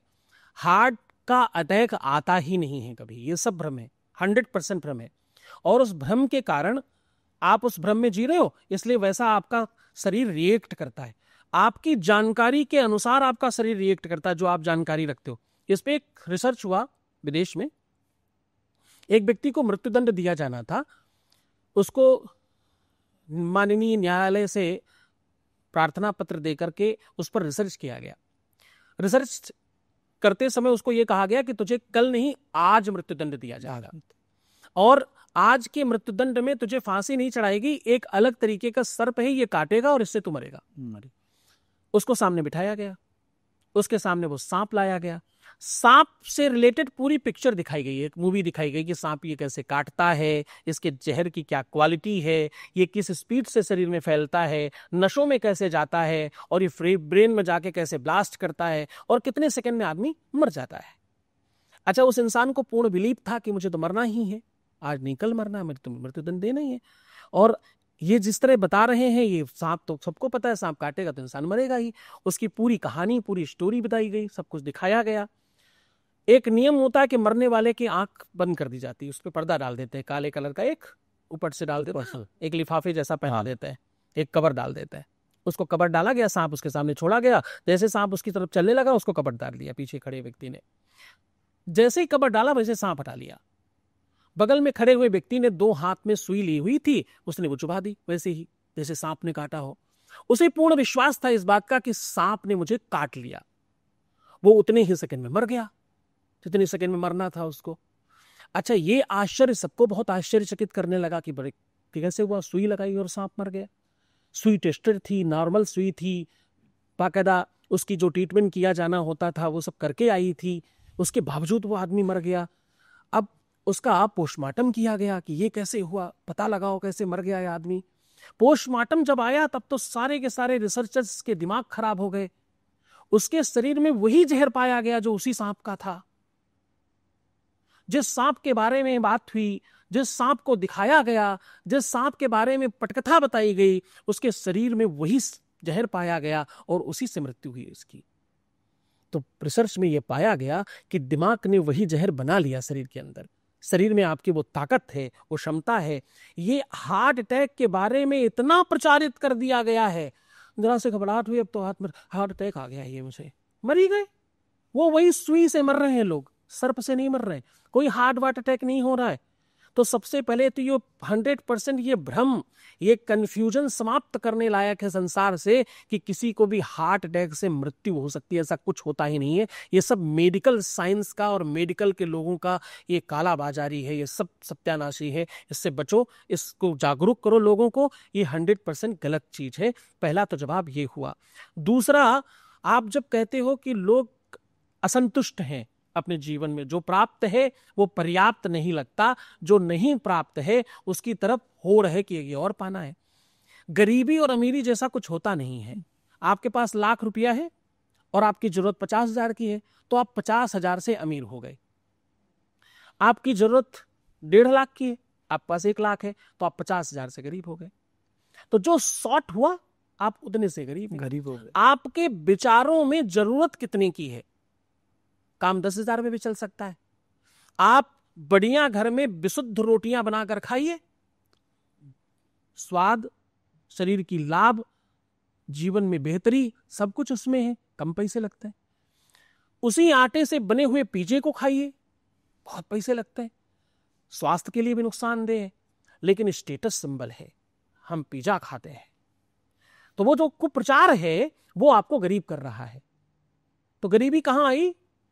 गरीबी उसलिए आई कि आपके विचारों में 800, 1000 रुपए, 2000 का पिज्जा है, आपके पास रोटी का 5 रुपया है, तो आप बचे हुए पैसे से गरीब हो गए। तो गरीबी कहीं और नहीं है। असंतुष्टा दुजा नष्टा, असंतुष्टि ही आपके जीवन का जो प्राप्त हो चुका, जो हमने कमाया, जो हमारे में पात्रता थी, उतना हमको मिल गया। इस कप में, मनुभूमि का ये कप है, इस कप में मान लीजिए 250 ग्राम, 300 ग्राम, 400 ग्राम की आवश्यकता है, इसमें उतनी जगह, उतना भरा जा सकता है। अब इस कप को लगे मुझे 2 लीटर चाहिए, क्या ओवरफ्लो होगा। क्या होएगा? अगर डाल भी दिया जाए तो क्या होगा? बह जाएगा, बर्बाद हो जाएगा। इस कप को क्या करना होगा? इसको अपनी पात्रता बढ़ानी होगी, यानी अपनी सीमा बढ़ानी होगी। नीचे से कट करो, आकार और एक कप और बढ़ाओ, नीचे से दूसरी पेंदी लगाओ, या इसी का साइज बड़ा हो किसी तरह से, तो ही संभव है। जीवन में प्राप्ति के लिए असंतुष्ट नहीं होना, प्रयास करने हैं अपनी पात्रता बढ़ाने के लिए, जिसमें ज्यादा सामान आ सके। अपनी नॉलेज बढ़ाओ, अपनी जानकारी बढ़ाओ, अपनी ताकत बढ़ाओ, अपनी क्षमता बढ़ाओ, अपनी सामर्थ्य बढ़ाओ, ज्यादा काम करो। हमारे किसी शिष्य को उसके ही फादर ने पूछा, बोले तुम अमीर कैसे हो गए? उसके ही फादर ने पूछा कि यार बेटा तुम अमीर कैसे हो गए? तुम्हारे बाकी चेले चपाटे, तुम्हारे बाकी दोस्त अमीर क्यों नहीं हुए? तुम अकेले कैसे हो गए? तो उसने बड़ा बढ़िया जवाब दिया। बोले पापा, मैं इसलिए अमीर हो गया कि जब बाकी लोग काम करते तब तो मैं काम करता ही हूँ, लेकिन जब लोग सो रहे होते मैं उसमें काम करता हूँ, मैं ज्यादा काम करता हूँ, ज्यादा देर तक काम करता हूँ, इसलिए मैं अमीर हूँ। तो असंतुष्ट होने से नहीं होगा, कर्मठ होने से होगा, कर्मशील होने से होगा। विचारों से नहीं, सोचते रहो नहीं होगा। क्रियान्वित करो सोच को एक मॉडल बनाओ, उस मॉडल को पर्याप्त कंप्लीट काम करने के लिए उस तरफ दिशा में आगे बढ़ो। कर्मशील होना, कर्मठ होना, सजग होना, यानी जागृत रहना, सब सत्य जानना, सही जानना, आपके जीवन की सबसे बड़ी पूंजी है। इसी से सब कुछ प्राप्त होगा। जी, किसी और का कोई? हाँ भाटी जी प्लीज। गुरुजी प्रणाम जी। मेरा नाम सुभाष भाटी है। गुरुजी, एक जैसा हमने पढ़ा है अभी तक और जैसे सुना है कि हमारा सबसे पुराना और सबसे बड़ा जो धर्म है वो सनातन धर्म है। हमने अपने टाइम में पढ़ा था, लेकिन बड़ा दुख होता है जब हमारे जो बच्चे हैं, अगर हम उनसे कभी पूछते हैं तो उन्हें सनातन के बारे में कुछ पता ही नहीं है। तो गुरुजी, ये सब बच्चों को ये नॉलेज हो, उन्हें पता चले, तो इसके लिए आप क्या कहेंगे? मैं यही कहूँगा कि सबसे पहले तो जो आपका प्रश्न है अच्छा प्रश्न है और आपको धन्यवाद भी करना चाहिए, लेकिन आपको डांटना भी चाहिए, क्योंकि मैं जगत गुरु हूँ तो मुझे उस बात का ध्यान रखना चाहिए कि कोई बच्चा अगर न पढ़े तो लाड़ेत पंचवर्षानी 10 वर्षे न ताड़ेत, कोई बड़ा व्यक्ति कुछ बात कहे तो उसको ताड़ना भी देनी चाहिए। सनातन धर्म का नॉलेज कहाँ से आएगा? सनातन धर्म का नॉलेज देगा कौन? क्या हमने अपने बच्चों को सनातन धर्म की शिक्षा हम देते हैं? अगर देते हैं तो उनके पास होगा, हमने दिया ही नहीं है तो कहाँ से होगा? ये सब बुजुर्गों का, बड़ों का, माता पिता का, परिवारजनों का और जानकार लोगों का काम है कि वो अपनी नॉलेज को आगे बढ़ाएं, उनको सिखाएं। शुरू से ही छोटे छोटे बच्चों को जब हिंदी नहीं आती तो माता पिता खुश होते हैं, मेरा बेटा तो हिंदी बिल्कुल जानता ही नहीं है भाई, बड़ा मुश्किल है इसके साथ। अच्छा, खुश हो जाओ इस बात पे, आगे तुमको इसका लाभ मिलेगा। तो जो बो रहे हो काटना तो वही पड़ेगा।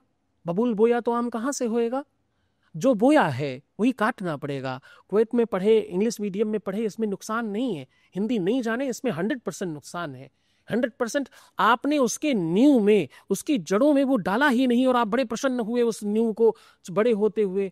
जिस वृक्ष को आपने लगाया है, बड़े होते हुए देखकर आप प्रसन्न हुए हैं, तो फिर तो आप प्रसाद चढ़ाइए। अगर बच्चे आपके सनातन नहीं जानते, आपके मतलब जिन लोगों के, अगर आपके आने वाली नई पीढ़ी को सनातन नहीं पता है, तो उसके जिम्मेदार कोई और नहीं है, उसके जिम्मेदार हम सब लोग हैं। जितने गुरु लोग जिम्मेदार हैं, जितने धर्म के ठेकेदार जिम्मेदार हैं, उससे 1000 गुना ज्यादा जिम्मेदार माता पिता है। क्योंकि गुरु लोगों को तो क्या, उनका तो काम सबको बताना, लेकिन कम से कम हम अपने निजी परिवार की जिम्मेदारी तो हम रखें। हिंदू लोग कितने ऐसे लोग हैं, आप बिल्कुल ईमानदारी से बताना परसेंटेज में, जो अपने बच्चों को आज भी टीका और चंदन और बढ़िया बड़ी चोटी रखवाना चाहते हैं? बहुत कम। जो इंग्लिश मीडियम में पढ़ा रहे हैं, बढ़िया अच्छे पैसे रख रहे हैं, और मर्सिडीज और बड़ी बड़ी गाड़ी, BMW और ऑडी और बड़ी गाड़ियों को रख रहे हैं, और वो हिंदू हैं, दुनिया भर की कवायद करते हैं, अपने बच्चों को चोटी रखवाना चाहते हैं। मुझे नाम बताइए और परसेंटेज बताइए। बहुत कम। कौन जिम्मेदार है? हम ही जिम्मेदार हैं, कोई और नहीं। एक अभी थोड़ी देर पहले उस बिटिया ने पूछा कि मैं तड़क भड़क गाने नहीं सुनती। अरे गानों को सुनने में कुछ संकट नहीं है।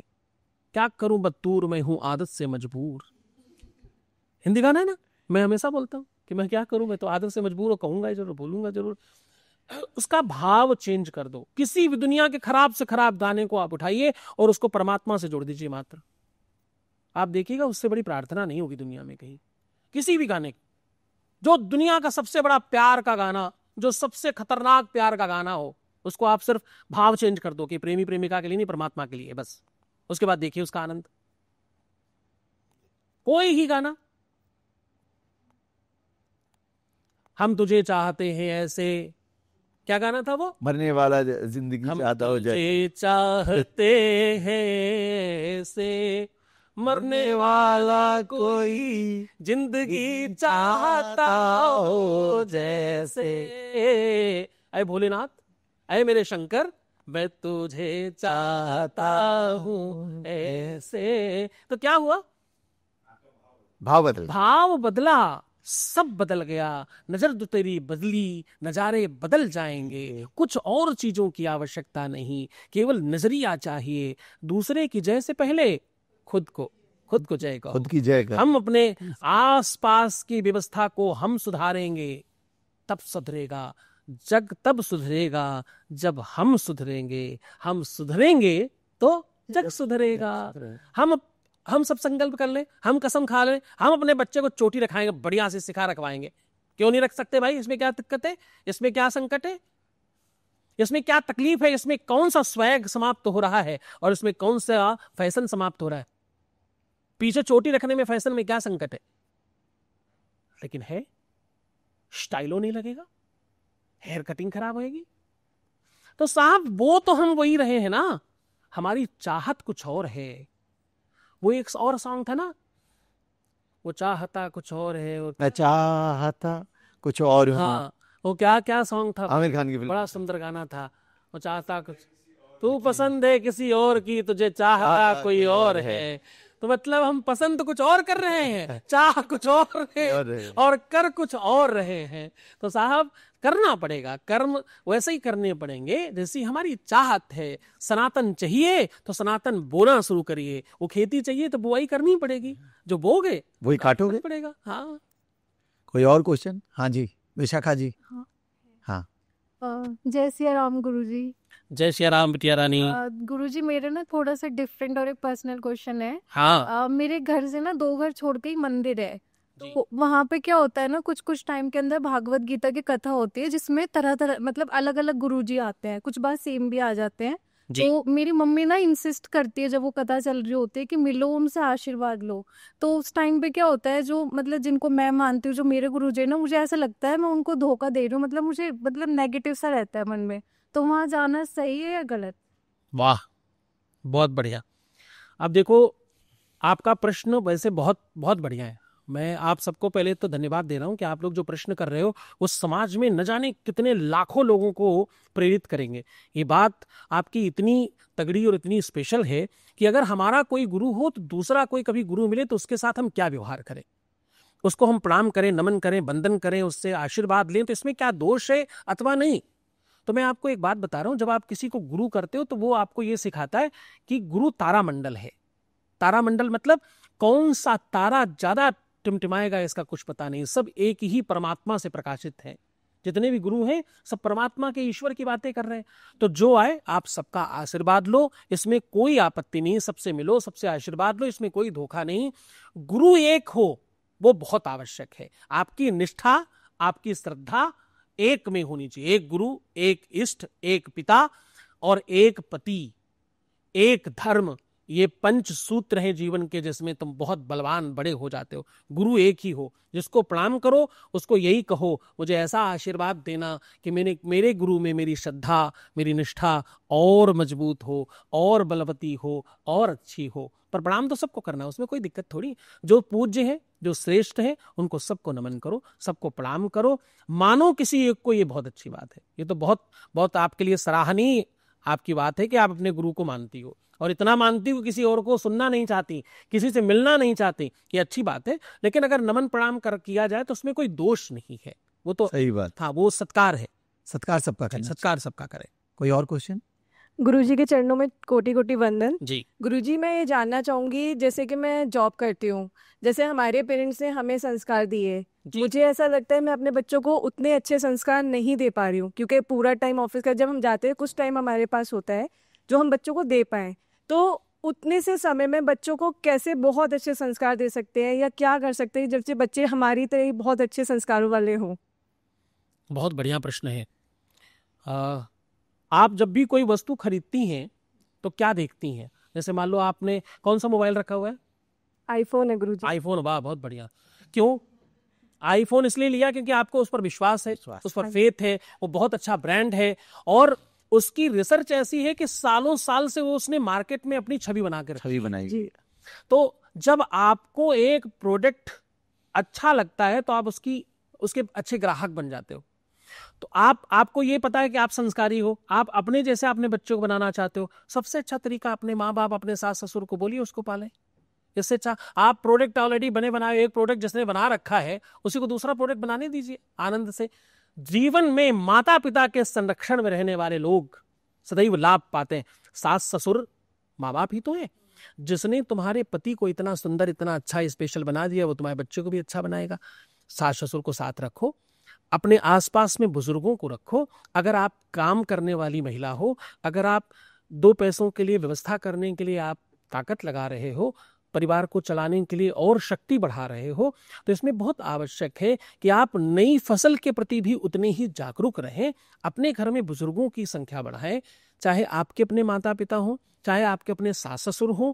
उनके संरक्षण में आपके बच्चे 100% आपसे ज्यादा संस्कार पाएंगे जितना आप दे सकती हैं, क्योंकि आपने तो लिया हुआ है। जब आप मेरे से कुछ लोगे तो उतना नहीं ले पाओगे जितना मेरे पास है। आप हम जो पाओगे हमसे कम पाओगे, मेरे जितना नहीं पा सकते। तो जिससे तुमने पाया अगर उसी से वो पा जाए, या तुमने मतलब तुम्हारे पति ने, तुमने, तो सास ससुर या माँ बाप, उनके संरक्षण में अगर आपके बच्चे रहते तो आप निश्चिंतता के साथ समझिएगा जितने संस्कार आप में हैं उससे कम उनमें नहीं होंगे, उससे ज्यादा उनमें होंगे। गुरुजी, माता जी साथ ही रहती हैं या मैं उनके साथ रहती हूँ, मैं ये कहूंगी। ठीक है, माता जी के पूरे संस्कार उन्हें मिल रहे हैं बच्चों को, क्योंकि जैसे मैं नहीं हूँ तो वो संभालती हैं, वो उसी तरह से बच्चों को जैसे मंदिर भेजना, सारी चीजें वो सिखा रही हैं। लेकिन अगर मैं बीइंग अ माँ बात करूँ ना, कि मैं एक माँ हूँ, तो मैं उसको उतने ही संस्कार दे पाऊँ। जैसे सुबह उठ के बच्चे मंदिर जा रहे हैं या जो भी चीजें कर रहे हैं, वो मैं इतना नहीं कर पाती हूँ उनके लिए। कभी कभी ग्लानि होती है अपने आप को ना, कि मैं बच्चों को वो चीज़ें नहीं दे पा रही हूँ। तो उस पे मैं अपने आप को कैसे संतुष्ट करूँ कि मैं ऑफिस संभालूँ या बच्चों का, मतलब दोनों चीज़ों का ना संजन नहीं बन पा रहा है मेरा बिल्कुल भी। वो समन्वय आप स्वयं बना पाओगे। कभी कभी आप क्वालिटी टाइम देते हो और कभी कभी क्वांटिटी टाइम देते हो, तो आप क्वांटिटी के बजाय क्वालिटी टाइम पर फोकस करो। क्वालिटी टाइम ऑफिस में भी दो और क्वालिटी टाइम बच्चों को भी दो, तो आपको बहुत समय, 24 घंटे होते हैं। 24 घंटे में ऑफिस में ज़्यादा से ज़्यादा आप देंगे, अति काम करेंगे तो 10 घंटे करेंगे, बहुत करेंगे तो, और 10 घंटे के बाद अति सोएंगे, मतलब आप भयानक कुंभकर्ण जैसे सोने वाले होंगे तो 8 घंटे सोएंगे, फिर भी 18 ही हुए। 1 घंटे और बाकी अगड़म बगड़म कार्यक्रम के लिए रख लीजिए तो भी कितने हुए? 19 घंटे हुए, 20, 21, 22, 23, 24, 5 घंटे और हैं। एक आध घंटे और सत्यानाश कीजिए, एक आध घंटे और कहीं रील वील देख के निकाल लीजिए, तो भी आप पास बहुत सारा घंटा है। तो आप अगर टाइम मैनेजमेंट कीजिए तो आपके पास बच्चों को देने के लिए बहुत सफिशिएंट टाइम है, खूब सारा समय दे सकता है। बहुत बढ़िया गुरुजी। और कोई क्वेश्चन? हाँ दे दूँ। गुरुजी नमस्कार। मेरे कुछ दोस्त हैं जिनके साथ मैं हमेशा प्लान बनाता हूँ कि कभी हम चलते हैं कहीं दर्शन करने के लिए या फिर कभी, तो वो हमेशा इस बात को करते कि अरे जब भगवान जी बुलाएंगे तब जाएंगे। वहीं उनको मैं बोलूँ कि चलो पार्टी करने चलते हैं तो वो तुरंत बोलेंगे हाँ हाँ चलो चलो, तैयार हो जाएंगे। तो कैसे उनको हम अपने तरफ से समझाएं कि चलो यहाँ चलते हैं, वो भगवान का बुलावा नहीं है, जब आपका मन होगा तो खुद ही पहुंच जाओगे। भगवान जी थोड़ी मना कर रहे हैं कि आपको कीमत आओ। धीरे धीरे शनय शनय जब लकड़ियां गीली होती हैं तो थोड़ा देर से जलती हैं। प्रयास करते रहिए, आपका प्रयास अच्छा है, ऐसे दोस्त सबको दे भगवान, तुम्हारे जैसे कि धर्म की तरफ लेके जा रहे हैं। लेकिन उनको समझाइएगा कि भगवान ने अगर बुला लिया तो कहीं और जाना पड़ सकता है। तो भगवान नहीं बुलाए उससे पहले तुम चले जाओ। भगवान तो बुलाता है तो फिर अपने पास ही बुला लेता है ना, तो भगवान के बुलाने पे तो नहीं, भगवान तो बुलाते ही रहता है। वो तो उसने पूरी खुली छूट दे रखी कि आप जब चाहो तब आ जाओ। लेकिन मुझे लगता है कि उसके पास बहुत जाने के बजाय यहीं रह करके उसके पास का अनुभव करना चाहिए। उनको सबको थोड़ा और समझाओ, धीरे धीरे शनय शनय धर्म की तरफ ले जाओ, क्योंकि जो नहीं जा रहे इसका मतलब उनके आसपास संस्कारों की थोड़ी कमी है। परमात्मा के पास वही जा सकता है जिसमें भक्ति है, और भक्ति खरीदी नहीं जा सकती, ये स्वयं वो जन्म लेती है अंदर। ये ऐसी व्यवस्था है जो बहुत भाग्यशाली लोगों को मिलती है। ईश्वर के पास जाने का मन करे। अब जैसे देखो आपके चेयरमैन साहब, ये चारों धाम कराए, ये द्वादश ज्योतिर्लिंग कराए, ये शक्तिपीठ कराए, ये गणेश पीठ कराए, ये दुनिया भर के। अभी थोड़े दिन पहले मुझे कह रहे थे कि मैं नेपाल जाकर के पशुपतिनाथ जी का अभिषेक और दर्शन करके आऊंगा। तो ये बड़े सौभाग्य से मिलता है, ये बड़ी किस्मत से, बड़े भाग्यशाली लोगों के जीवन में जिन्होंने बड़े पुण्य किए होंगे, उनको ही धर्म की तरफ, तीर्थों की तरफ, महात्माओं की तरफ, गुरुओं की तरफ आपका ध्यान जाने लगे तो आप समझना अब मेरा दिन ठीक आ गया है। धर्म से मन हटे, पाप डराता है, पुण्य सत्कर्म करवाता है। जब आपका धर्म की तरफ मन लगे, आपको साधु संत अच्छे लगने लग जाएं, सनातन धर्म की तरफ आपका मन का और आपका रुझान बढ़ने लगे, आप समझना अब मेरे पर ईश्वर की कृपा होने वाली है, अब उसकी करुणा ज्यादा होने वाली है। तो अभी शायद वो उस कृपा करुणा के छत्र छाया से दूर है। पर मेरी कोशिश जारी रहेगी उनका बिल्कुल करना ही चाहिए, निरंतर अभ्यास जो निरंतर करता है उसी को लाभ मिलता है। करत अभ्यास के जड़मत हो सुजान, रसरी आवत जाते सिल पर। जब पत्थर को एक छोटी सी रस्सी काट सकती है, और रस्सी तो बड़ी दूर की बात है, पानी का एक बूंद निरंतर पत्थर पर गिरने लगे, पानी जैसा सामान्य और भी बूंद कितनी कम ताकतवर है, लेकिन फिर भी वो निशान बना देता है जमीन में, पत्थर पे। तो वो आप निरंतरता करेंगे तो हो जाए। और कोई मयंक तेरा? मयंक को मयंक। गुरुजी प्रणाम। गुरुजी मुझे ये पूछना था कि सफलता पाने के लिए सबसे ज़्यादा इम्पोर्टेंट क्या है, भाग्य है या कड़ी मेहनत? क्योंकि काफ़ी बार ऐसा होता है कि बहुत कोशिश करी जाती है, मेहनत की जाती है, बट वो नहीं मिल पाता, क्यों? मुझे लगता है कि कुछ भी चीज अर्न करने के लिए, अर्निंग के लिए लर्निंग की आवश्यकता है। जब आप कोई भी काम नहीं करना है, काम को सूझबूझ के साथ करना है, समझ कर करना है। मनुष्य में क्या खास बात है, काम मेहनत तो पशु भी करते हैं, उनका भाग्य क्यों नहीं जगता? एक भी आज तक पशु पक्षी अंबानी क्यों नहीं बना? आप विचार करके देखिए, वो मेहनत नहीं करते क्या? और तुमसे कम है क्या? इंसानों से कई गुना ज्यादा तो केवल मच्छर है। कीट पतंगे, जलचर, थलचर और नभचर, यानी आकाश में उड़ने वाले, जमीन पर रेंगने वाले, पानी में चलने वाले, जमीन के नीचे रहने वाले भी प्राणी हैं। इतने सारे लोग हैं, इनमें कोई अंबानी, अदानी और बिलग्रेड और सब बड़े लोग क्यों नहीं पैदा हुए? क्योंकि बोलते हैं आहार निद्रा भयमय थुनम च सामान्य मेतत पशुभिर निराणाम ज्ञानाम हितेशाम अधिकम वशिष्ठम ज्ञाने नहीना पशुभिर समाना। भोजन करना, डरना, भयभीत होना, बच्चे उत्पन्न करना, रिलेशन बनाना, आकर्षित होना, भयभीत करना, अपना क्षेत्र बनाना, जगह बनाना, घर बनाना, ये सब लक्षण पशु पक्षियों में और मनुष्य में सामान्य पाए जाते हैं। मनुष्य में एक खास बात है, ज्ञानाम हितेशाम अधिकम वशिष्ठम, उनके पास ज्ञान, दिमाग, बुद्धि अधिक है, उसी की वजह से वो श्रेष्ठ हैं। तो जो काम करना है वो बुद्धि के अनुकूल करना है, शिक्षा के साथ करना, जानकारी के साथ करना है। मैं कितनी ही कोशिश कर लूं, मैं गाड़ी का इंजन नहीं बना सकता। मैं कितना ही प्रयास कर लूं, एसी की रिपेयरिंग नहीं कर सकता। मैं कितना ही प्रयास कर लूं, मैं जगत गुरु हूं, मैं विश्व की सबसे ज्यादा, मैंने 4 वेद, 18 पुराण, 6 शास्त्र, उपनिषद पढ़े हैं। इस दुनिया में सबसे ज्यादा ज्ञानी होने के बाद कोई जगत गुरु बनता है। लेकिन इतनी ज्ञानी होकर के भी मैं एसी ठीक नहीं कर सकता, गाड़ी रिपेयर नहीं कर सकता, पंचर भी नहीं बना सकता, बहुत सारे काम जो मैं नहीं कर सकता, उसमें मैं अज्ञानी हूं। तो अगर मैं कोशिश भी करूं तो क्या होगा?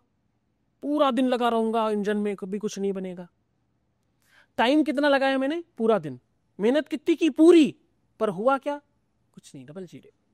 इसमें दोष किसका है? अज्ञानता का। मेरे पास जानकारी नहीं है। जो हम काम करें, भाग्य कब बनेगी, भाग्य होती क्या है, भाग्य बड़ा है या कर्म बड़ा है, तो ये तो सवाल ही गलत है। क्योंकि भाग्य और कर्म में छोटा बड़ा कोई हो नहीं सकता। इसमें तो एक पेड़ है, एक फल है। भाग्य बाई प्रोडक्ट है कर्म का, कर्म ही भाग्य बनाता है। तो वो बड़ा छोटा हो ही नहीं सकता। जितना बड़ा कर्म उतना बड़ा भाग्य, वो बिल्कुल समांतर है। एक व्यक्ति जब कर्म करता है तो उसकी भाग्य बनती ही बनती है। कर्म शिक्षा, जानकारी और तकनीक के साथ करना चाहिए। जब आप असफल हो रहे हो तो अपने को कोशिएगा मत, मुस्कुराइएगा और चेक करिएगा कहाँ गड़बड़ हो रहा है। क्योंकि मुस्कुराओगे तभी चेक कर पाओगे, वरना चेक ही नहीं कर पाओगे। फ्रस्ट्रेशन में तो पता ही नहीं चलता किधर क्या हो रहा है गड़बड़। मुस्कुराइए। जब आप मेकअप, जैसे लड़कियां मेकअप करती हैं, इनका काजल टेढ़ा हो जाए, लिपस्टिक थोड़ी ज्यादा कहीं यहाँ वहाँ इधर उधर चली जाए, तो ये क्या करते हैं? आईने के सामने खड़े होते, ठीक कर लेते हैं। तो बस वैसा ही जीवन है। आईने के सामने, मैं आईना हूं, समाज का जवाबदेही है हमारी। बुरा लगे तो सामने से हट जाइए। आप स्वयं के आईना है ना, आप स्वयं को आंकलन कीजिए, कहां गड़बड़ कर रहा हूं मैं। असफलता से बड़ा कुछ होता ही नहीं है। किसी को बड़ा कौन बनाता है? असफलता ही। क्योंकि असफल ही तो सफल बनता है। सफल और क्या सफल बनेगा? बहुत विशाल वटवृक्ष का विशाल पेड़ है, अब और ये कितना बड़ा होगा? कोई 50 साल पुराना पेड़ है, अब और कहां जाएगा? जहां जाना था जा चुका है। असफल ही सफल होता है। छोटा बच्चा 50 बार गिरता है, फिर चलना सीख जाता है। तो जीवन में भाग्य आपके हाथ में, आपका कर्म ही भाग्य है। कर्म कीजिए, और कर्म भी पूरी शिक्षा और विवेक के साथ कीजिए। विवेकवान कर्म सदैव उत्कृष्ट भाग्य का निर्माण करता है। बहुत बढ़िया बात। धन्यवाद गुरु जी कि आप आए, अपनी हमें बहुत अच्छी शिक्षा प्रदान करी, हमें आभास कराया शक्तियों का, चीज़ों का। बहुत नॉलेज हमारी गेन हुई। मैं बस आपसे जाते जाते ही पूछना चाहता हूँ, कुछ ऐसा श्लोक, मंत्र या ध्यान करने में जिससे हम कुछ ध्यान कर सकें, मंत्र हैं या आजकल के युवा पीढ़ी को करना चाहिए समय निकाल के 10 मिनट 5 मिनट, कोई ऐसा मंत्र होता है या फिर कोई ऐसा ध्यान करने की कोई शक्ति होती है? क्या करें इसके लिए? इसके लिए सिर्फ एक ही बात, सदैव आप ना ग्रेटिट्यूड और एटीट्यूड, इसमें भेद करके इसको समझ कर आगे बढ़ें। परमात्मा के प्रति धन्यवाद का जो भाव है वो अगर जन्म लेता है आपके अंदर, तो आप समझना ये विश्व की सबसे बड़ी प्रार्थना है। ईश्वर का धन्यवाद। आप सोचो, आपको उसने 2 किडनी दी है, किसी को 1 भी नहीं दी, किसी की 1 खराब कर दी है, तुम्हारे पास दोनों है। हाथ, पैर, नाक, मुंह, ऊपर से नीचे तक सब चीजों का अगर आप रेट जोड़ोगे तो कई 100 करोड़ की तो उसने आपके अंग प्रत्यंग दे रखे हैं आपको। उसका धन्यवाद। आज बढ़िया प्रभात हुआ, धन्यवाद। अच्छा भोजन मिला, धन्यवाद। अन्यथा कोई ऐसा काम आ जाता, भोजन सामने रखा, आप नहीं कर पाते, तो उसका धन्यवाद, उसने समय से भोजन करा दिया आज। तो आप हर पल हर क्षण उसका धन्यवाद करते चले। एक लाइन पर आपको रोक कर आगे बढ़ रहा हूं। धन्यवाद निर्विवाद हानि लाभ सहिए, जाही विधि राखे राम ताही विधि रहिए। बहुत बढ़िया बात, बहुत बढ़िया बात गुरु जी हम धन्य हुए। धन्यवाद आपका निर्विवाद होना चाहिए। उसमें ये नहीं अरे ये तो ठीक है, ये खराब है, ये अरे ऐसा तो ठीक है, ऐसा नहीं हो पाया। निर्विवाद होना चाहिए हर बात में। दुख दिया तो भी धन्यवाद, इसके भी पीछे कोई बड़ा कारण होगा। अपने को ज्यादा नहीं घुसना, ज्यादा लोड लेकर नहीं चलना, क्योंकि जितना लोड सर पे रखोगे उतना धीमे चलोगे। लोड रखना ही नहीं है। परमात्मा ने जो किया बहुत अच्छा किया, जो हो रहा है अच्छा जो हो रहा बहुत अच्छा हो रहा है। धन्यवाद, निर्विवाद होना चाहिए। हानि लाभ दोनों मेरे लिए ही है। कभी रात होगी तो फिर दिन भी होगा। रात भी तो जरूरी, सोएंगे कब, सही बात, विश्राम कब करेंगे, रुकेंगे कब, चलते ही रहेंगे थक जाएंगे। इसलिए रात्रि भी जरूरी है जीवन में। जब रात्रि आए तो खुश हो जाइए, सो जाइए चुपचाप, साइलेंट हो जाइए। सो जाइए मतलब साइलेंट हो जाए, कोई बात नहीं, रात्रि है, सोना है। तो धन्यवाद, निर्विवाद, हानि लाभ सहना है। और फिर चाही विद राखे राम ताही विद रहिए, सीताराम सीताराम सीताराम कहिए, जाही विद राखे राम ताही विद रहिए। यही सबसे बड़ा मंत्र है, यही सबसे बड़ा सूत्र है और ये सबसे बड़ा ध्यान है। इससे ज्यादा कुछ नहीं। बाकी आप सीखने जाओगे तो सालों लगेगा, पर इसको सीख लिया, ये कुछ सेकंड्स की लाइन है, लेकिन जीवन पूरा निकल सकता है इसके सहारे। बहुत बढ़िया गुरुजी, बहुत बढ़िया। अपना बहुमूल्य समय देने के लिए और कृष्णा फाउंडेशन के बीच में आने के लिए, और अपना इतना बहुमूल्य समय निकाल के आप आए, और आपने अपना, हमको जो ऐसे लोग हैं जिन्हें ज्ञान की पूरी प्राप्ति नहीं है और भटक जाते हैं, कभी मार्गदर्शक करने वाला कोई गुरु चाहिए, तो आज आपने हमें कराया, इसके लिए कोटि कोटि धन्यवाद। Thank you very much. ठीक, आप सबका बहुत धन्यवाद।